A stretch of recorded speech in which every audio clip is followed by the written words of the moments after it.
আসসালামু আলাইকুম আমার প্রাণপ্রিয় শিক্ষার্থীবৃন্দ।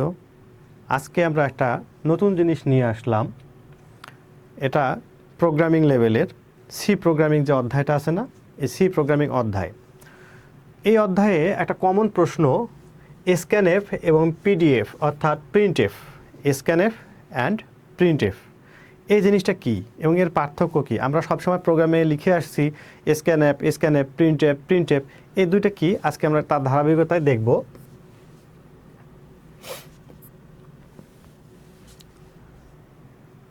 যখন আমাদের প্রোগ্রামে কোনো কিছু ইনপুট প্রয়োজন হয়, আমরা কিবোর্ড থেকে ইনপুট দেব, সরাসরি আমরা কোনো একটা ভেরিয়েবল তার ভ্যালু বসাবো না, তখন কিন্তু আমাদের স্ক্যানএফটা প্রয়োজন পড়বে। অর্থাৎ আমরা যদি প্রোগ্রামে a=5 দিয়ে দিই, তাহলে এটা আমরা কি দিলাম, একদম ডিফাইন করে দিলাম যে এর ভ্যালু 5। কিন্তু কোনো কারণে যদি প্রয়োজন পড়ে যে এর ভ্যালুটা আমাদের চেঞ্জ করতে হচ্ছে, অর্থাৎ আমাদের কিবোর্ড থেকে আমরা ইনপুটটা নেব, তাহলে কি করব, এই এর ভ্যালুটা স্ক্যানএফ এই ফাংশনের মাধ্যমে আমরা কি করব, এই ফাংশনের মাধ্যমে আমরা কিবোর্ড থেকে ইনপুট নেব।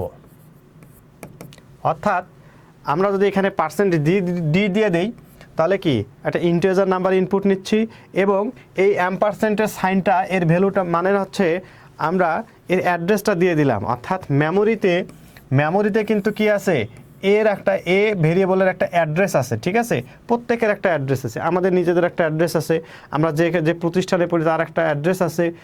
তাহলে মেমোরিতে এই ভেরিয়েবলটারও একটা অ্যাড্রেস আছে, অ্যাড্রেস দিয়ে দিলাম এবং তাহলে কি দাঁড়ালো, আমি যদি ক্যালকুলেটরে 5 প্রেস করি বা 7 প্রেস করি, কিবোর্ডে আমি যা প্রেস করব এই ভেরিয়েবলের মধ্যে সেটাই কি করবে, ইনপুট দিয়ে দিবে।